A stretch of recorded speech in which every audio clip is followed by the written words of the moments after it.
Ginawa ko ang lahat para maging mabuting asawa kay Gabriel. I want his attention, his affection, and his love that a husband could provide.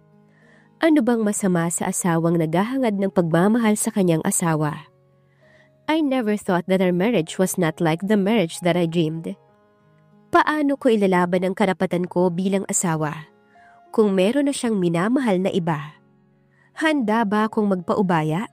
O ilalaban ko kung ano ang akin? Magandang araw, Angels! Isang series story muli ang nais kong ibahagi sa inyo na sana ay magbigay inspirasyon at kilig sa bawat isa. Pero bago tayo magpatuloy, kung bago ka pa lamang sa aking channel ay paki-like po ng ating video. Paklik din ang subscribe button, gayon din ang bell icon para lagi kayong updated sa mga parating ko pang uploads. What are you doing here again, Ashley? Malakas na boses ang nag-echo sa buong mansyon. Hey, Gabriel, you don't have to shout, you know. I'm just 10 meters away from you. The lady with a soft voice said. Ano bang ibinabalik-balik mo rito sa bahay ko, ha? Ilang beses na kitang naabutan dito. At kung hindi man ay nababanggit sa akin ng mga maids. Napahilot pa ito sa magkabilang sentido. Remember, Gabriel, we need a closure before we get married. Sabi pa ng dalaga at tuluyang lumapit sa lalaki. We don't need it, Ashley. Ikaw lang. Ikaw lang ang may gusto sa lahat ng to. Marriage.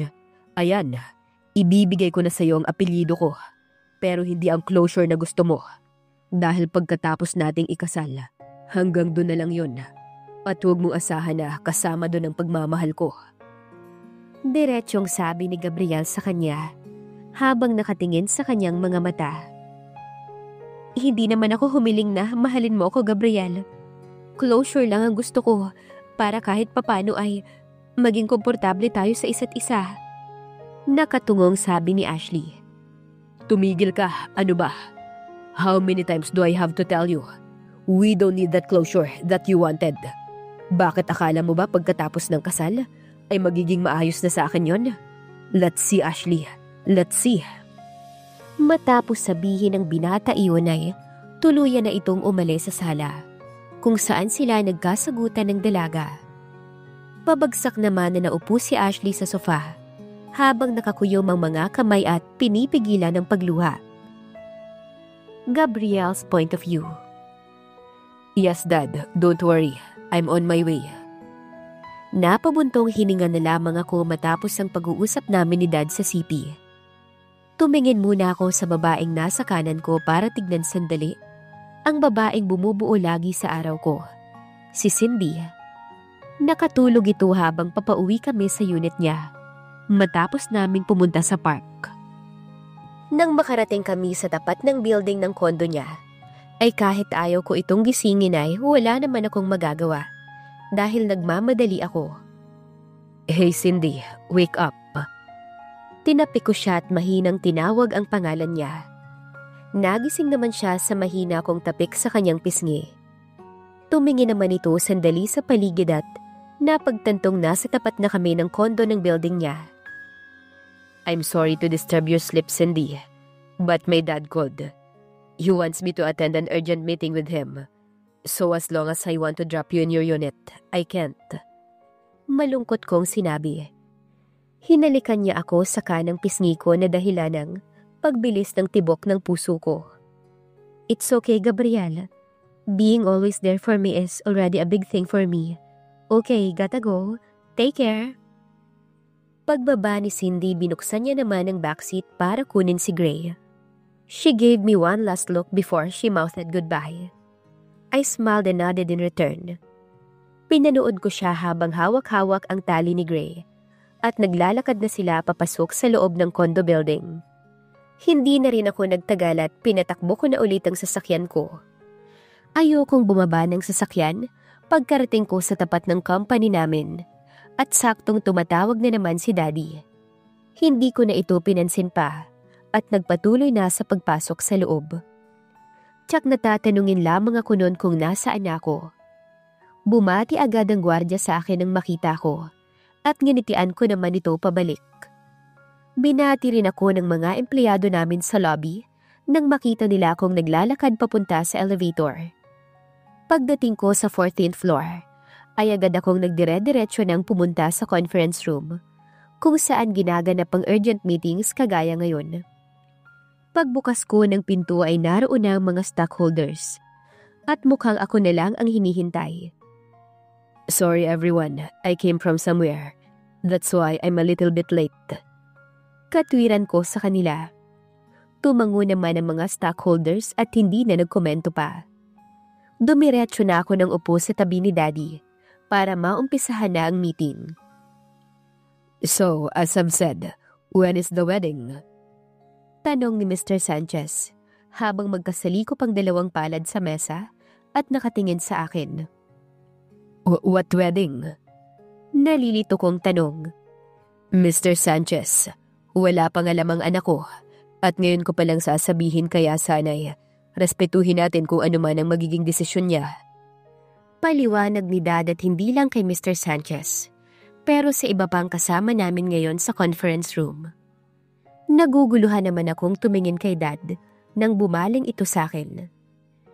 He's Mr. Arturo Marquez with his daughter Ashley Marquez. He's our new investor and a big investor too. Turo nito sa mag-ama na magkatabi na nasa kabilang dulo ng long table na hindi ko napansin nang pumasok ako. Akala ko'y mga stockholders lang ang kasama namin dito. It's nice to meet you, Mr. Gabriel Del Socorro. I'm really willing to invest in your company, but I want something in return. Masayang sabi nito habang ang anak naman nito na babae ay nakayuko lang. I want you to marry my daughter to Sa gulat ko'y napatayo ako sa upuan. Hindi niya natuloy natapos ang sasabihin niya. What? Why would I agree with your plan? A lot of investors also offer to invest in our company, but no one tries to offer their money with their daughter. Napatayo na rin si Dad sa tabi ko't inakbayan ako. I'm sorry everyone. As I've said earlier, hindi ko pa to nasasabi sa anak ko. Mind if we go outside to discuss this? Kalmadong tanong ni Dad. Agad namang nagsiiling ang mga stockholder na halatang hindi nagustuhan ang sinabi ni Gabriel. Inakbayan ako ni Daddy para siguro kumalma ko bago kami lumabas na dalawa. Hindi tinanggal ni Dad ang pagkakaakbay niya sa akin kahit nang makarating na kami sa office niya. Don't tell me, Dad, na pumapayag ka sa offer nun. Inis kong tanong sa kanya habang nakapamaywang. Calm down, Gabriel. He offered me money that is enough to build another chain of hotel and restaurants around Visayas. We need it, son. Dahil kung hindi ay, hindi malayong mawala tayo sa business industry. Dahil sa mga kakompetensya natin. Malaki na ang isinakripisyo ng Del Socorro Corporation para pabayaan lang. Mariing paliwanag nito. Wala na ba talagang ibang paraan? Magkano bang inoffer niya? Matigas kong tanong. 500 million pesos, Gabriel. Kahit maganda ang takbo ng company natin, hindi natin kayang kumita ng ganun kalaki sa loob ng ilang taon. Marami rin gustong maging investor siya sa business dahil maganda siya kasosyo sa negosyo. Eto na nasa harap na natin ang palay. Kailangan na lang nating tukain. Mariing sabi ni Dad para maliwanagan ako. But why he wants me to get married with his daughter? Kailangan ba talaga yon? Nakasapo sa ulo kong sinabi. Ayokong ikasal, Dad. That's what Mr. Marquez wants. He wants to secure the safety of his investment with our company through his daughter that the stockholders agree with. Mahinahong sabi niya. Kilalang kilala na ang company natin sa business industry. Bakit magdududa pa siya?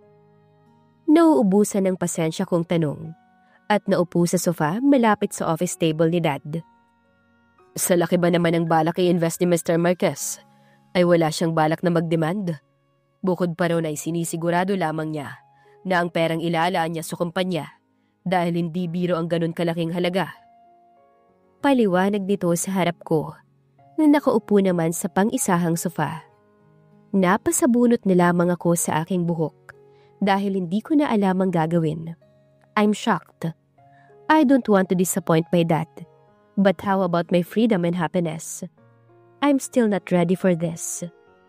Mahina akong natawa. My fate is just the same with Cindy, I guess. When I agree with this offer, I won't have any chance to steal Cindy away from her fiancé anymore. Tumayo na ako mula sa sofa at napasuklay sa aking buhok at huminga ng malalim. Just tell me when there's already a settled date for my wedding, Dad. Pagkatapos kong sabihin yon, ay lumabas na ako ng office ni Dad para umuwi na. Nawala na ako ng ganang humarap sa mga stockholders. Pagdating ko sa parking lot ay nadaanan ko ang isang babae bago ko makarating sa sasakyan ko. Nilapitan ko ito at napansin kong may kausap ito sa cellphone katabi ng isang sasakyan. Napatingin naman ito sa akin at saktong binaba na nito ang tawag. Hi there, my soon-to-be wife. Sabi ko na puno ng pangiinsulto. Ha? Naguguluhan itong sinabi. Sigurado ako na siya ang anak ni Mr. Marquez. Ganitong-ganito rin ang damit at kulay ng suot ng babae kanina sa conference room. Happy. Masaya na ba kayo na papayag na ako sa kasal na yan? Napaatras naman ito sa sinabi ko at napasandalang likod sa sasakyan na malapit. Lumapit naman ako ng tuluyan dito at hinarang ang dalawa kong kamay sa magkabilang gilid niya. Kaya nakulong tuloy siya sa mga bisig ko at sa sasakyan. Tell me, why did you agree on that marriage?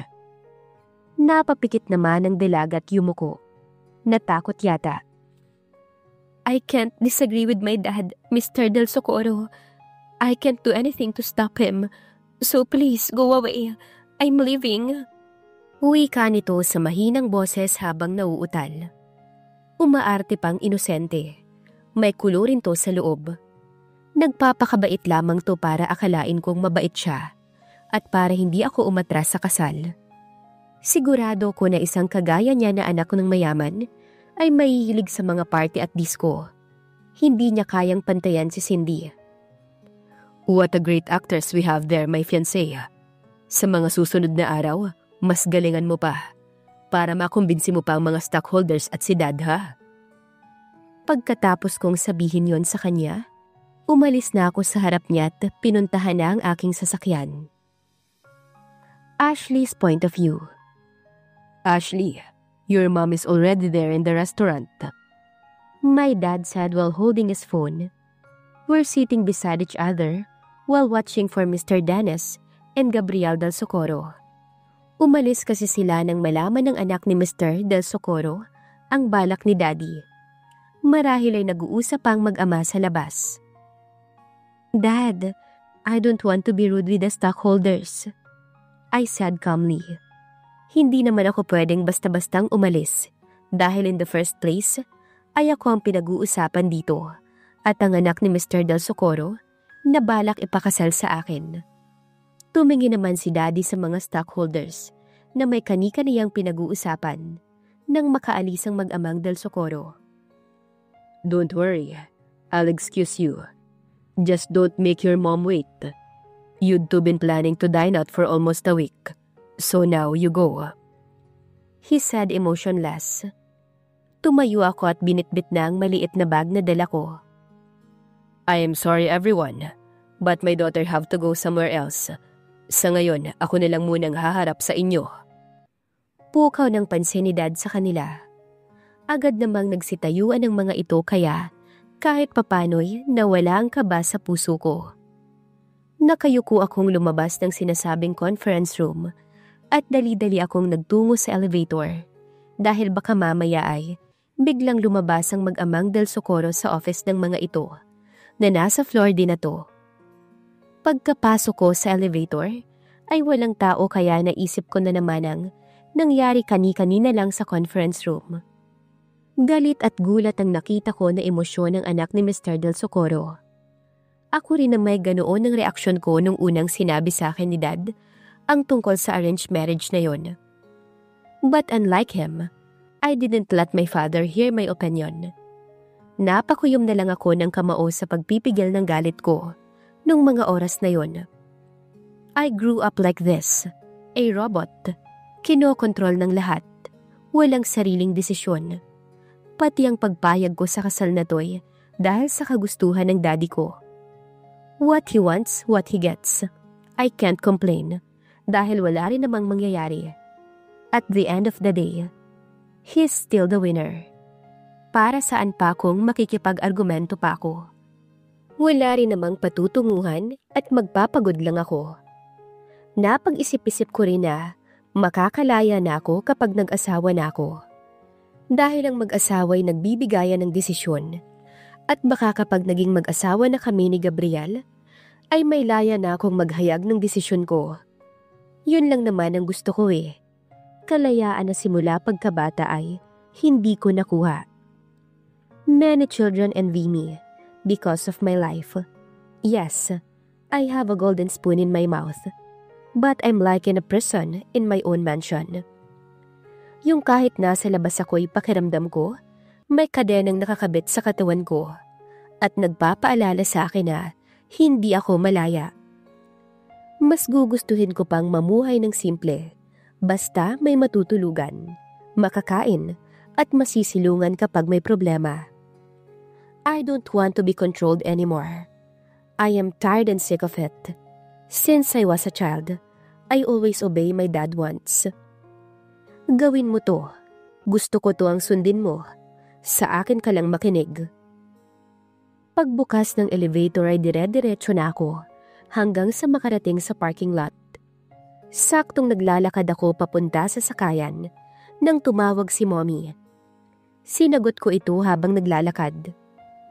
Hello Mom, I'm on my way. Sorry if you have to wait. It's okay sweetheart. Kararating ko lang din dito. Kamusta ang meeting? Just like me, my mom has a very soft voice, and I'm pretty sure I got it from him. It's okay Mom, although Mr. Del Socorro-san was shocked because he doesn't have any idea about the marriage thing. Nang makarating ako sa tapat ng sasakyan namin, ay hindi muna ako pumasok sa loob at hinayaan ko munang mag-usap kami ni Mom sa cellphone. I am sorry sweetheart if Mommy can't do anything to stop that deal. You know naman na gagawin ko ang lahat para sa'yo anak, pero masyadong matigas ang ulo ng dad mo. If there's one person that never controlled me, that is my mom. Always my savior and my angel in disguise. Siya ang laging nagpapatahan sa akin kapag umiiyak ako. Siya ang laging kumakampi sa akin kapag may gustong ipagawa sa akin si dad na labag sa loob ko.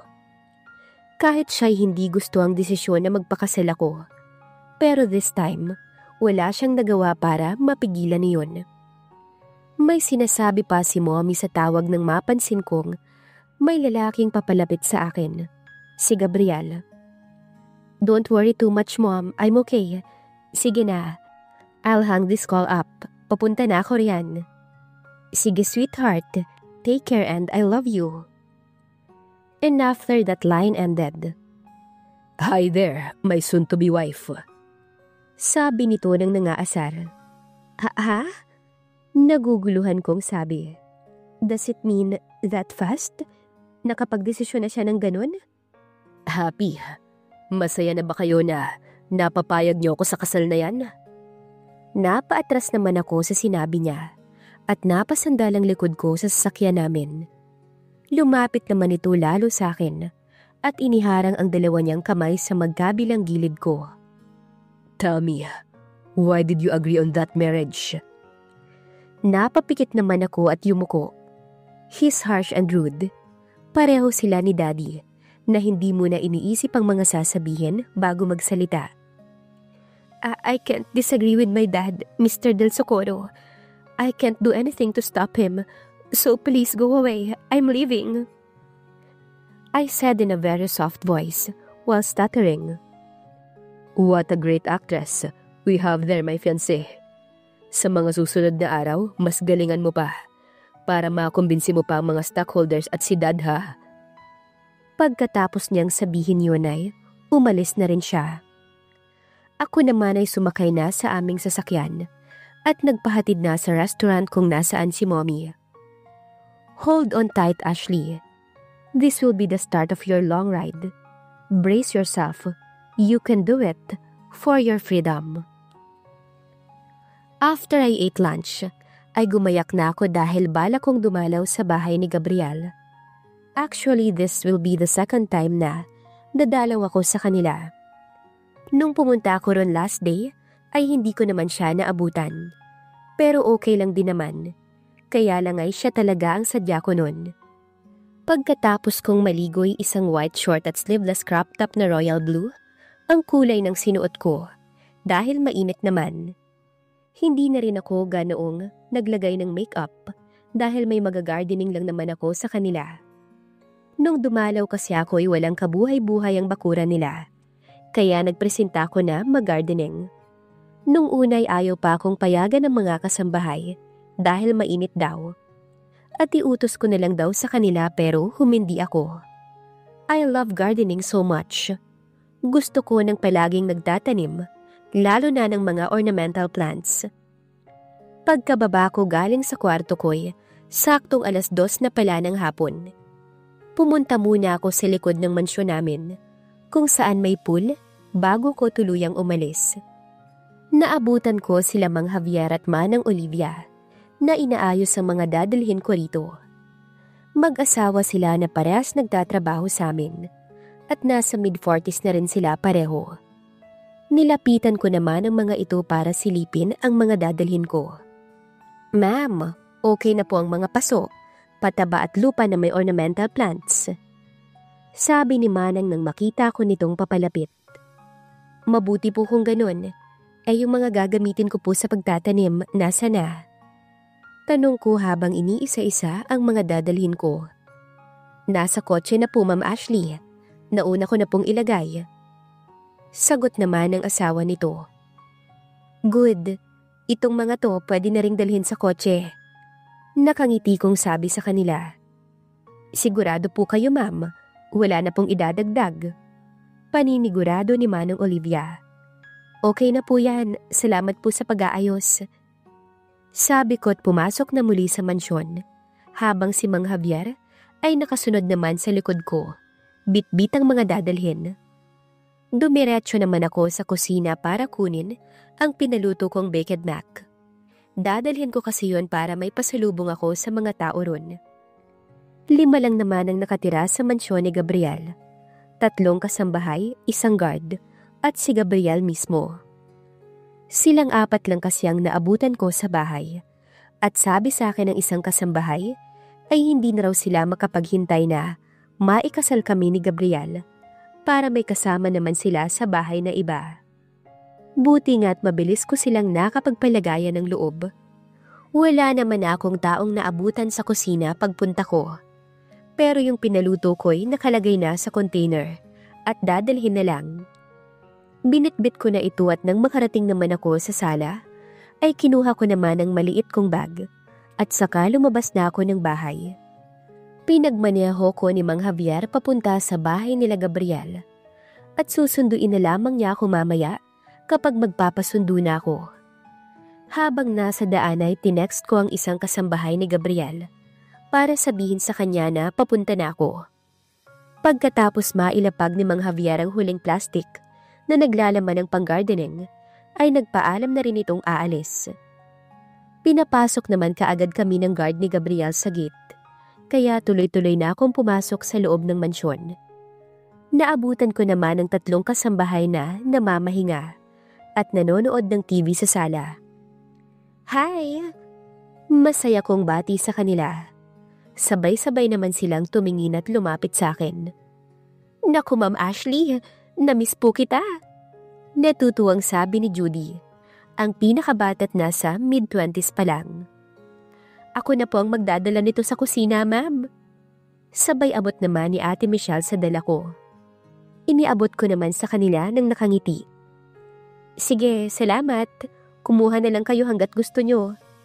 Sabi ko't umupo sandali sa sofa. At ang 2 naiwang kasama ko'y umupo na rin. Ma'am, ano po yung mga dala nyo na yan? Tanong ni Manang Trining na nakatingin sa mga gamit na pang-gardening na nasa may gilid ng malaking pinto. Mag-gardening po sana ako ulit eh. Kaya po nagdala ko ng mga gagamitin. Tumango naman ito at hindi na nagtanong pa.